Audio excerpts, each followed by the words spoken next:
We're going to complete our series of lectures on the topic of jouissance today. I'm going to share some examples. We're going to follow through on some of the questions that we've asked earlier.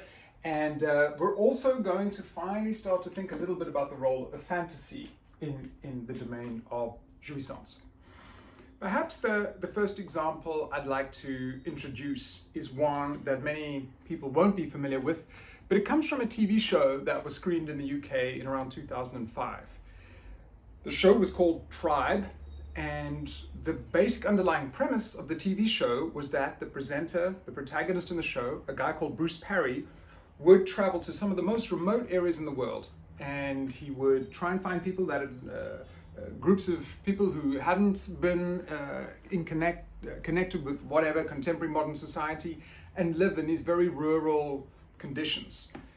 Now, what I think is so interesting about the program is, at the beginning, there's this voiceover, and we show all these like remote jungle settings and so on and so forth. And the voiceover goes, "Will he become one of the tribe?" So it's kind of obviously a reality show. What made the show quite compelling is that Bruce Parry himself, he's kind of an amateur anthropologist, is a really nice guy.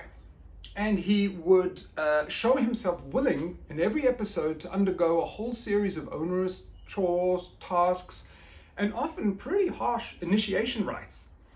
In one episode, he has to take a whole series of hallucinogens and ends up bilious and sick and vomiting. In another, he's injected with frog venom. And in yet another, he has to drink blood coming out of a severed artery in a bull's neck. But I suppose ultimately the charm of the program is that he has to do these various things, or he chooses to. He also is quite happy to help out with tasks of hunting, difficult chores. But the charm of the program is that unfailingly he seems successful. He seems to somehow become, via these initiation rites, part of that given community. He becomes, in the voiceover, one of the tribe. So why do I mention this? I mention it for two reasons. Number one, it makes for interesting comparison with a phrase, with a text, with a description that Freud offers when he talks about participation in the same substance, which I will come to. Number two, it alerts us, I think, to the importance of certain anthropological or anthropologists talk about thick cultural practices. Practices which have a sensuality, which have a kind of embodied intensity. I think it alerts us to that. But also, what I think it helps us to appreciate is that something about those modes of bodily intensity, those institutions, ritualized, ritual instantiations of jouissance seem to be genuinely bonding. And let's also make one further point. We wouldn't be very Lacanian in thinking about this if we weren't making some reference to the symbolic domain, if we weren't making some reference indeed to the law. You could say in those initiation rites, what seems to be happening is that there's something by definition which is extreme, which is extra legal, which is extraordinary, which doesn't happen every day, doesn't happen within the remit of everyday laws and norms, but on the other hand is still culturally sanctioned. In other words, the idea here seems to be that we should be able to find in various cultural locations certain moments which are by definition extra legal, but they are in a way a support of the law. So by the time Bruce Parry has done all of these things, he's also now, as it were, initiated into the community. So we'll leave that point there, just to stress once again that these rituals or ritualized moments of jouissance are somehow important to the making of given communities, but also to make the suggestion that they help anchor the law. They help anchor the kind of social substance of that given community. Now, I mentioned that there's an interesting parallel here between Bruce Parry, amateur anthropologist, and Sigmund Freud. So here's a section I'm reading from Freud's collected works, the complete psychological works of Sigmund Freud, and this is a brief section that comes in his book-length study, Totem and Taboo. Freud says, and just to give you a heads up, this is one of those I'm a Lacan nerd moments when you find in Freud something which seems to speak directly. It seems to set up the premises, the conceptual parameters absolutely perfectly for a Lacanian concept, namely that of jouissance. In Totem and Taboo, Freud speaks of participation in the same substance. And I'll say a little bit more about that. Obviously, I'm going to read the quote. But I find that so fascinating because there's moments in Lacan where he says, jouissance is the only substance recognized by psychoanalysis. Jouissance is the only substance that we see, we understand in psychoanalysis. In part, potentially, I think, alluding to the kind of embodied substantiality, if you could call it that, of jouissance. But it sounds like he's doing a little riff on this phrase in Freud. So, in Totem and Taboo, we have a participation of the same substance. And here's the quote. Each man is conscious that he's performing an act forbidden to the individual and justifiable only through the participation of the whole. Every instinct is unfettered and there is a license for every kind of gratification. Here we have easy access to an understanding of the nature of festivals in general. A festival is a permitted, or rather obligatory access, a solemn breach of a prohibition. Excess of the essence is of the essence of the festival. The festival feeling is produced by the liberty to do what is as a rule prohibited. Now, through the course of these lectures, I've made a whole series of these different kinds of exemplifications, examples. The crossing the line argument that Zizek takes up. We haven't spoken an awful lot about festivals, but it seems in these situations that we have spoken about the idea that the superego at times impels one to enjoy. And it sounds a bit like this is what's being described by Freud. In fact, he uses that. Here we have easy access to an understanding of the nature of festivals. There's an obligatory excess. Every instinct is unfettered. There's a license for every kind of gratification. So I suppose we could just throw that out there and pose this question. Georges Bataille, the French sociologist who is a contemporary of Lacan, has this idea that there's various institutionalizations of excess within any human community, he argues. And his argument is that unless you have, he refers to the potlatch, these modes of excess consumption. And he would argue that even when there's very poor societies, even under those conditions, you have one kind of festival, one kind of burning of the crops. I suppose we could think of, in contemporary terms, Burning Man seems to be a nice example of this. Or music festivals that happen across Europe, where it's almost as if you're a young person, it's almost as if you're obliged to go there and get off your face a little bit. So there's a nice kind of link here to many of the ideas that we've spoken about in terms of institutionalized or ritualized jouissance, initiation rites, and so on and so forth. Georges Bataille's idea is that unless within a society there is some room for a pressure release valve of this sort, some celebration, some excess burning of the crops, that the society will end up in a warlike state, at war with someone else. Almost as if there's human subjectivity is belabored with an excess of libido, which can turn aggressive, which maybe even is aggressive, and that we need to find some way of dealing with it. The context to this quote is, of course, Freud's account in Totem and Taboo of how a band of brothers actually band together to eradicate a kind of primal father. And in his imagining of this myth, there's a situation where there's a kind of alpha male who is in control of all the resources and indeed all the women, and thus all the enjoyment, you could also argue, of a given community. And Freud's argument is that these band of brothers, who of course have been subjugated and who do not have access to enjoyment, bond together, take him down and think, okay, we've killed him. Then there's this cannibalistic festival where they're going to eat him. And of course, the idea is once we get rid of these rules, we'll be free. We'll be able to express ourselves. We'll be able to do whatever. But Freud's implication is, no, actually, that you become ever more bonded, both by guilt of what you've done and by the specter of the primal father that you've eradicated, that in fact, in some ways, you are even less free. So it's a kind of myth that Freud uses to describe certain facets of psychical life. But of course, one of the reasons we're looking at it here is because it talks again about how jouissance can be not only a mode of group bonding, but also a means of anchoring, substantiating a kind of law. And I mention that just because it's so easy to think about symbolic law and jouissance is completely different. So that's the first part of what we wanted to speak about today. The second is to return to a question that I posed right at the beginning of the lectures.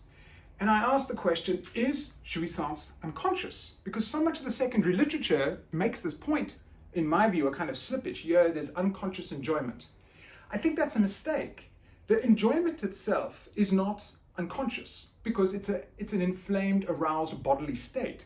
So you may say it's disavowed, it's not owned, there's an attempt at displacing it by locating it on someone else, but it's not unconscious. It's not unconscious, at least not in that sense that we've explored in previous lectures of the unconscious as structured like a language. So I think it's an error to think that libidinal enjoyment, jouissance, is unconscious because it's a bodily state. The body enjoys, the bodily substance, you could say, enjoys. But there is a caveat. There is a caveat.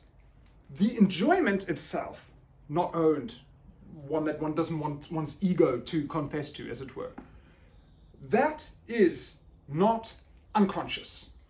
But whenever there is enjoyment, here we are furthering our argument, it requires a minimal articulation, a minimal arrangement, a minimal ordering.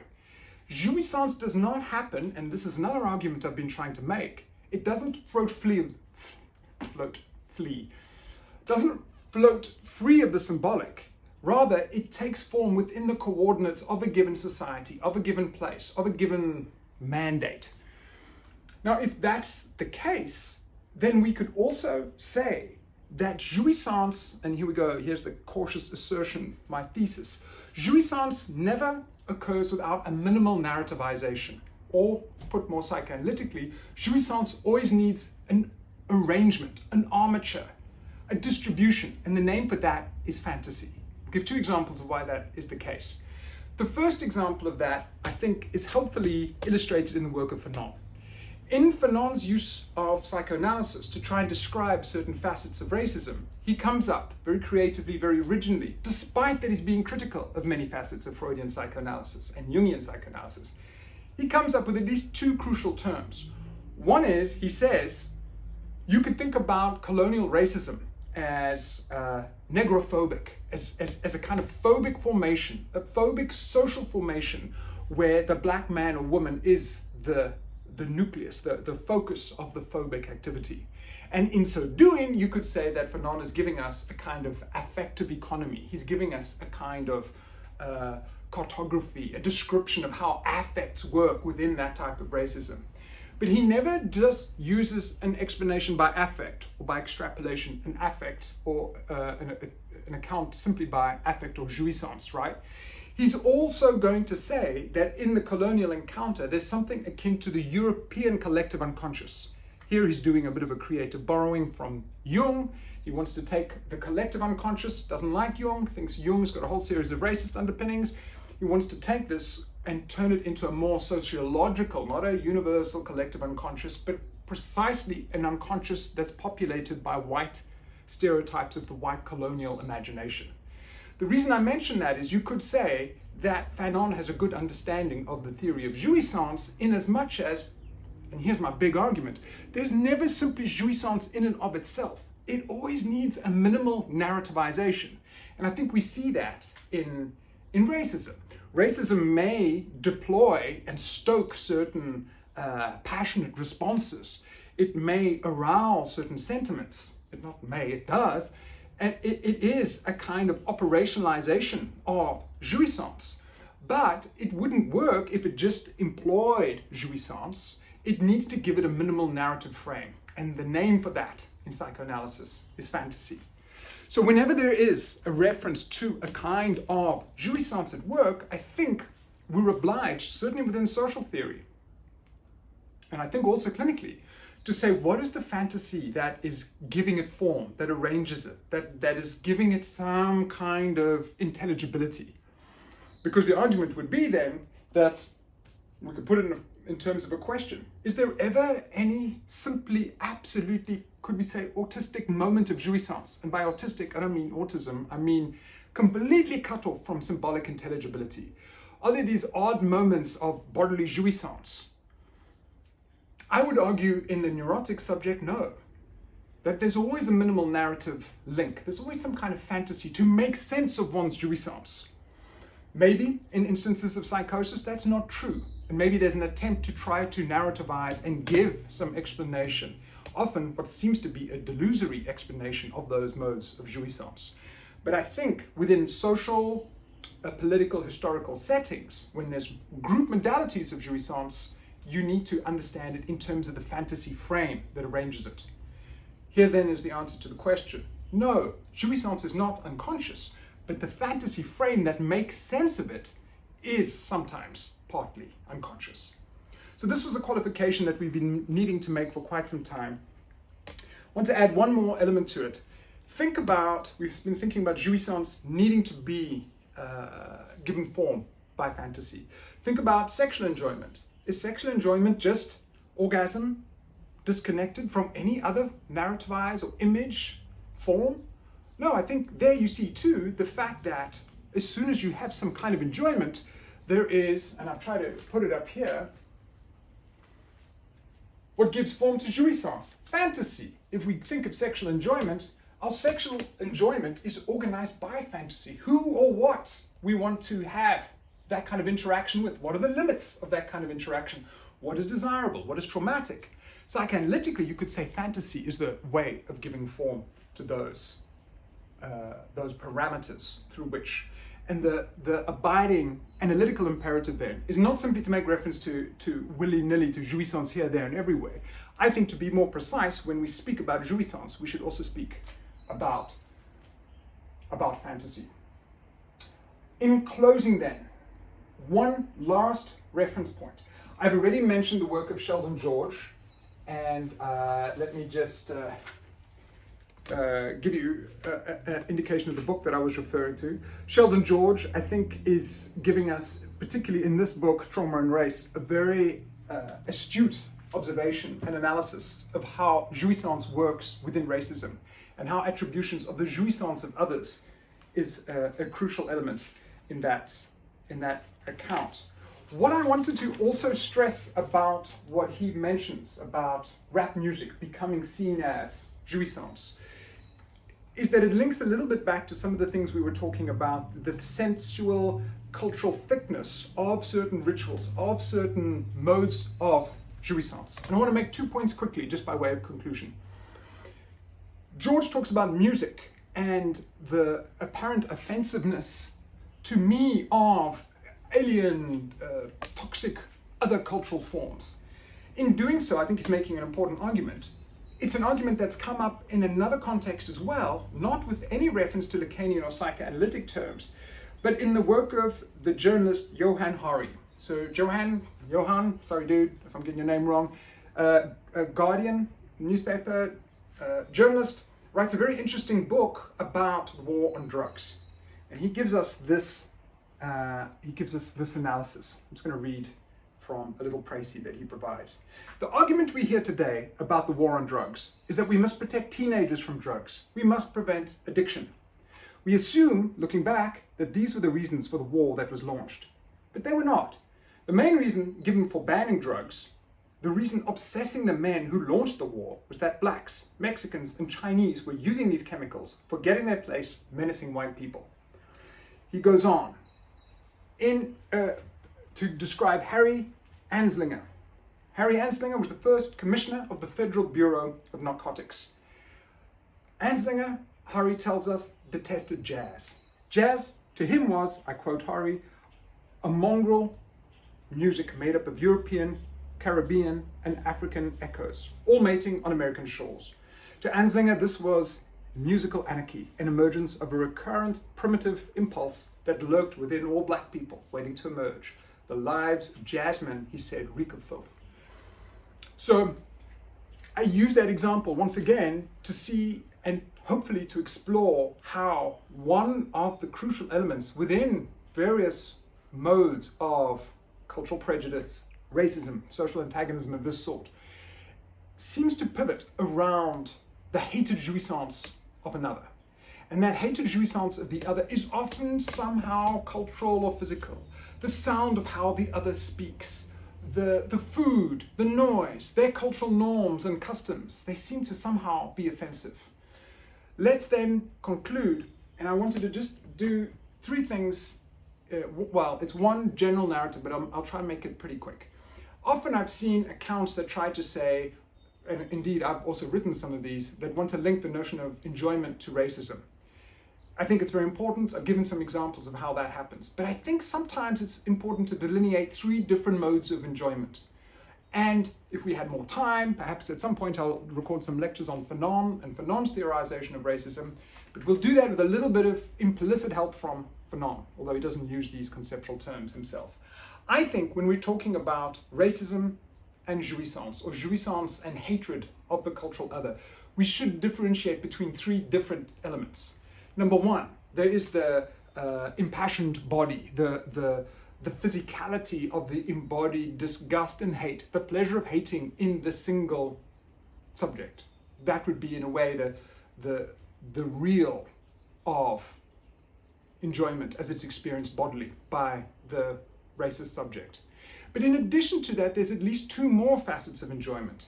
The other is the attributed excess enjoyment, that the other is enjoying too much, that they are enjoying beyond their station. They're enjoying in ways that they shouldn't be allowed to. And I think we see this in the history of American racism, maybe in the history of South African racism as well. There's often a sense of that young black man is driving in an expensive car. He's not allowed that kind of enjoyment. So there's a sense not only of the enjoyment of the inflamed experience of the pleasure of hating. It's my first level of analysis. The second is there's a sense that they're either enjoying, those others are enjoying too much, or they're doing something excessive. They're stealing our jobs. They're trying to steal away our wives and daughters in a kind of patriarchal narrative. They're doing something excessive. They're playing their rap music too loud. There's something toxic about them. Their enjoyment, I can't quite understand it. It disturbs me. I can't get my head around it. And it's problematic. It's deeply problematic. It deeply problematizes them for me. I find it revolting. It's the second one. Then the third one, which is linked to that, is also that this toxic mode of jouissance that they're enjoying, which bothers me. I used the example before. The homophobic example would be, gay men, they're always having so much sex. The third element here would be that maybe there's something in their enjoyment which fundamentally threatens my own libidinal treasures. My own libidinal treasures might be marriage. That's why gay couples shouldn't have marriage. My libidinal treasures might be England, or my sense of the English language, or English culture, or my heritage. There's a sense that this racial or cultural other enjoys excessively and moreover is going to take precisely the thing from me that I think is my little libidinal treasure, my little phallic attribute, the thing that makes me distinct, important, my little narcissistically loaded feature, that if you had to take that away, our schools, our education system, that we would somehow be castrated. And I think you need to bring those three things together in thinking about racism and enjoyment. And when you do that, I still think you need to be very careful about the historical location of how you want to analyze that racism. But I think if you do that, it directs one's attention to very crucial elements that seem to underlie the rationality